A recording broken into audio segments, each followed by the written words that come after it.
Hello friends, मैं जया की mummy हूँ।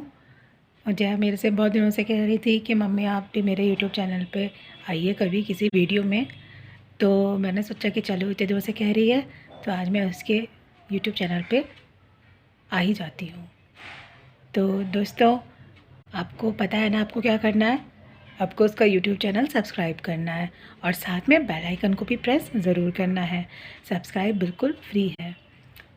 दोस्तों, आज मैं जया के बचपन के कुछ किस्से शेयर करूंगी और वो बड़ा ही रोचक किस्सा है। और अगर आपको पसंद आए तो आप उसे लाइक, शेयर और कमेंट में ज़रूर बताइएगा। हाँ, वीडियोस को शेयर करिएगा अपने फ्रेंड्स के साथ। असल में क्या था कि जब जया छोटी थी, मेरे ख्याल से 3rd या 4th क्लास में थी, तो उसकी एक बेस्ट फ्रेंड थी। उसका नाम था रश्मि। वो थोड़ा दूरी पे रहती थी, मगर दोनों रिक्शे से ही एक ही रिक्शे से मतलब स्कूल जाती थी। और दोनों एक ही क्लास में थी, एक ही सेक्शन में थी, एक साथ लंच भी करती थी और लौट करके भी एक ही रिक्शे से आती थी। रश्मि का घर पहले पड़ता था, रश्मि अपने घर पे पहले उतर जाती थी। तो क्या था कि अ, रश्मि की एक्चुअली सौतेली मम्मी थी। मतलब उसकी जो रियल मॉम थी वो तो उसके जन्म देते वक्त ख़त्म हो गई थी।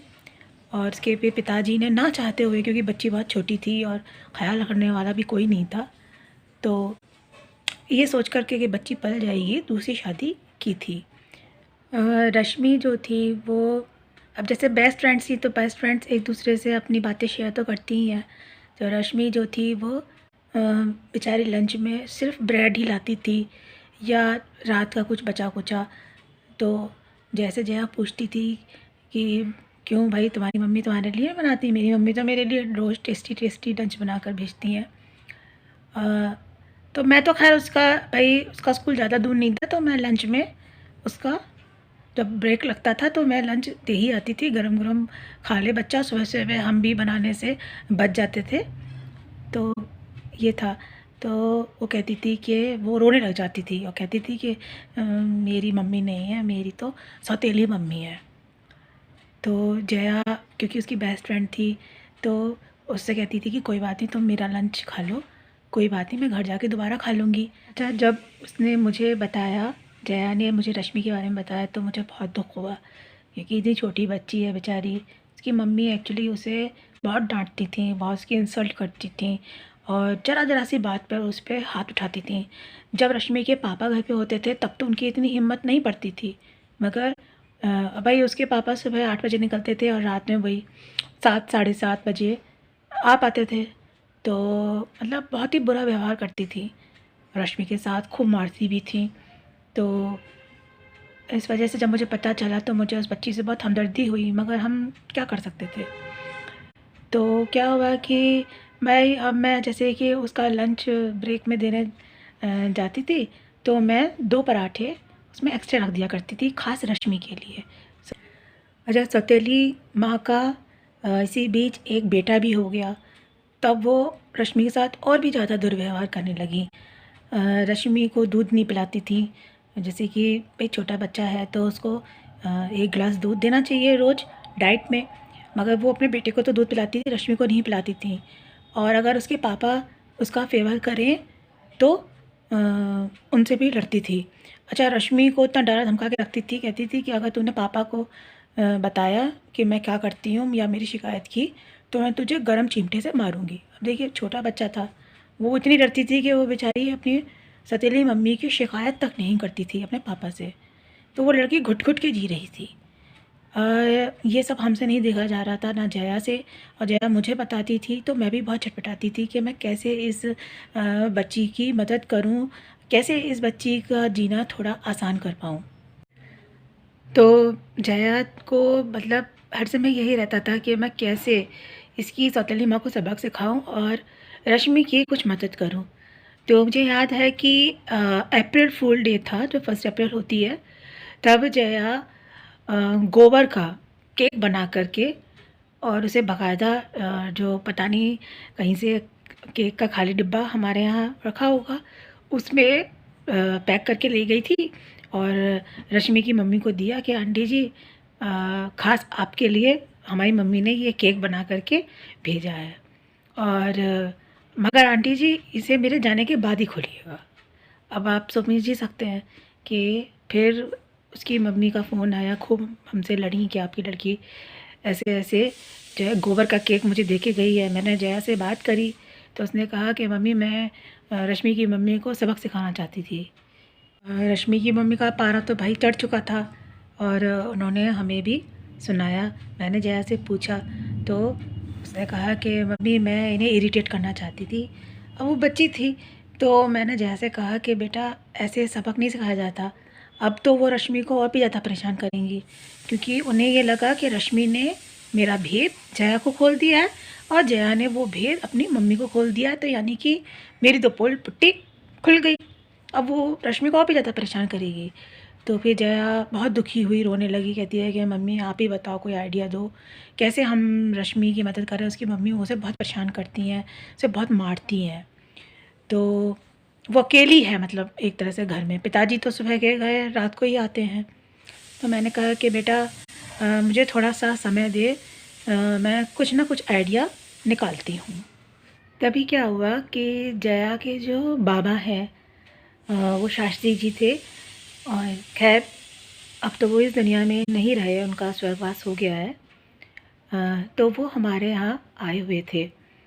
तो तभी अचानक से मेरे दिमाग में एक आइडिया आया, और मैंने जो है, जो जया के बाबा हैं, ग्रैंडफादर, मैंने उनसे मदद मांगी। मैंने कहा पिताजी आपकी मदद की हमें ज़रूरत है, ऐसे ऐसे एक बच्ची है, उसकी मम्मी बड़ी परेशान करती हैं, और हमारे दिमाग में एक आइडिया तो आया है, मगर हमें आपकी मदद पड़ेगी। तो वो तुरंत राज़ी हो गए। वो कहते हैं कि अगर मेरे किसी भी तरह से उस बच्ची को कुछ राहत मिले और उसकी मम्मी को सबक भी मिल जाए। और तो हमने क्या आइडिया तैयार किया कि एक्चुअली हमें पता चला कि जो रश्मि की सौतेली माँ का जो अपना बेटा था वो कुछ बीमार चल रहा था, और उसका इलाज विलाज करवाया, मगर वो उसकी हालत जो है बिगड़ती ही चली गई, और कुछ स्पष्ट बात भी सामने नहीं आ रही थी। तो मेरे दिमाग में ये आइडिया आया कि जो है, जो हमारे जया के जो ग्रैंडफादर थे, बाबा थे, मैंने उनसे कहा कि आप उनके घर जाइए। वो तो आपको नहीं पहचानती, आप कुछ मत बताइएगा कि मैं जया का बाबा हूँ। आप एक धर्मात्मा बन करके उनके घर जाइए। अच्छा, जया के जो बाबा थे वो शास्त्री जी थे। वो जन्म कुंडली, हस्तरेखा, ग्रह, मतलब जो ये सब होता है एस्ट्रोलॉजी का काम, पामिस्ट्री, ये सब अच्छी तरह से जानते थे। अब रश्मि की जो माँ थी उनका वो इकलौता बेटा था, तो वो उनका सगा बेटा था। तो वो मतलब वो ऐसी स्थिति में थी कि कोई कुछ भी करने को कहे वो उसी पे विश्वास कर लेंगी, बस उन्हें अपने बेटे को ठीक देखना था। तो मैंने पिताजी से कहा कि आप उनके घर जाएं और आप उस बच्चे की हाथ देखें, और हाथ देख करके, रेखाएं देख करके रश्मि की माँ को ये दिमाग में ये बात बैठा लें कि इस बच्चे का जीवन तभी सुरक्षित है जब तक तुम, जो तुम्हारी बेटी है ये रश्मि, इसको खुश रखोगी। और कुछ इस तरह से उनके दिमाग में बैठा लें कि ये तुम्हारे पिछले जन्म का एक तरह से कर्ज है रश्मि। अब रश्मि की मम्मी, जाहिर सी बात है कि सिर्फ इसलिए कि उनका बेटा बीमार ना पड़े, सिर्फ इसलिए वो रश्मि के साथ गलत व्यवहार, दुर्व्यवहार करना बंद कर देंगी। और इस बात को उनके दिमाग में बैठाना होगा कि जब तक जीवित हो तुम, तब तक रश्मि से कभी भी दुर्व्यवहार नहीं करोगी, वरना जो तुम्हारा अपना बेटा है उसकी तबीयत खराब हो जाएगी। हम जानते थे कि ये झूठ है, मगर दोस्तों, अगर एक झूठ से किसी का भला हो सके तो क्या वो झूठ बोलना गलत है? और हमारे पास कोई चारा भी नहीं था। तो जो जया के बाबा थे वो रश्मि के घर गए और एक धर्मात्मा बन करके जया के बाबा रश्मि के घर गए। उन्होंने बिल्कुल भी जाहिर नहीं करा कि वो जया के बाबा हैं और वैसा ही हुआ जैसा हमने सोचा था। रश्मि की मम्मी ने बाबा को साधु समझ करके अपने बेटे की बीमारी के बारे में उन्हें बताया। तो बाबा ने कहा कि लाओ अपने पुत्र को, मैं उसका हाथ देखूँगा। तो जया के बाबा ने उसके हाथ देखा और कुछ देर हाथ देखने के बाद में वही उसकी मम्मी के दिमाग में बैठाला कि देखो मैंने इसकी हस्तरेखा देख ली है और रश्मि की मम्मी के भी हाथ देखा। मैंने तुम दोनों माँ बेटे के यानी कि रश्मि के सौतेली माँ और रश्मि के सौतेले भाई की हाथों की लकीरें देखी हैं और मैं ये बात बिल्कुल निश्चित तौर पे कह रहा हूँ कि रश्मि से तुम्हारा इस जन्म का नहीं पिछले जन्म का नाता है और इस जन्म तक चलता आ रहा है। रश्मि की मम्मी को बताया कि देखो अगर तुम चाहती हो कि तुम्हारा बेटा हमेशा स्वस्थ रहे तो रश्मि को बात प्यार दो, रश्मि के साथ दुर्व्यवहार बिल्कुल बंद कर दो। रश्मि की मम्मी पहले तो मानने से इनकार करने लगी कि नहीं मैं तो नहीं करती। फिर उसके बाबा ने कहा कि देखो ऐसा है, मैं तुम्हारा भूत और वर्तमान और भविष्य बचा सकता हूँ, मुझसे झूठ मत बोलो। और उन्होंने बता दिया कि तुमने ऐसे मारा था। अच्छा एक आध किस्से हमने बता दिए थे बाबा को, उन्होंने वो भी बता दिए। तो रश्मि की मम्मी और विश्वास करने लगी कि अरे तो सब जानते हैं, जो कि मैंने रश्मि के साथ किया है ये तो वो भी जानते हैं। तो उन्होंने जया के बाबा ने कहा कि देखो जब जब तुम रश्मि के साथ दुर्व्यवहार करोगी तुम्हारा बेटा बीमार पड़ेगा। अब तुम सोच लो कि तुम अपने बेटे को बीमार पड़ता हुआ देखना चाहती हो या नहीं, और जब तक जीवित हो रश्मि के साथ दुर्व्यवहार नहीं करना। अब जब रश्मि के सौतेली माँ की बात दिमाग में आ गई कि भाई मुझे अपने बेटे के स्वास्थ्य के लिए, उसके स्वस्थ रहने के लिए रश्मि से ना चाहते हुए भी अच्छा व्यवहार करना ही पड़ेगा, उसके साथ दुर्व्यवहार बंद करना पड़ेगा। तो उसने कहा कि ठीक है मैं अपने बेटे के लिए सब कुछ करने को तैयार हूँ। तो जया के जो बाबा थे उन्होंने कहा कि ऐसे नहीं, अपने बेटे के सर पर हाथ रख के कसम खाओ कि मैं रश्मि को कभी परेशान नहीं करूँगी, कभी उसके साथ दुर्व्यवहार नहीं करूँगी, कभी उसे मारूंगी नहीं, पीटूंगी नहीं, अपनी बेटी की तरह ही उसे पालूंगी। तो रश्मि की माँ को क्योंकि सिर्फ अपना बेटा दिख रहा था तो उसने कहा कि ठीक है मैं जैसा आप कह रहे हैं। तो उसने अपने बेटे के सिर पे कसम रख के हाथ रख के कसम खाई कि मैं रश्मि को कभी परेशान नहीं करूँगी और मैं रश्मि के साथ दुर्व्यवहार नहीं करूँगी, कभी गाली गलौज, कभी मारूंगी नहीं, पीटूंगी नहीं, उसे अपनी बेटी की तरह ही हमेशा पालूंगी। तो दोस्तों इस तरह से जया और रश्मि एक ही स्कूल में 2 साल और पढ़े और उन 2 साल में फिर रश्मि ने कभी शिकायत नहीं की कि मेरी मम्मी मेरे साथ दुर्व्यवहार करती हैं, मुझे डांटती हैं, फटकारती हैं या मुझे मारती हैं। और रश्मि अब खुश रहने लगी।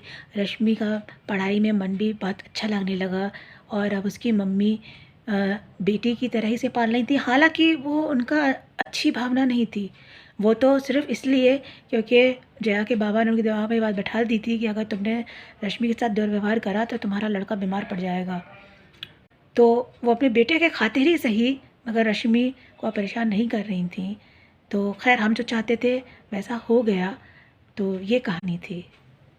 तो हालांकि हमने इसमें झूठ बोला,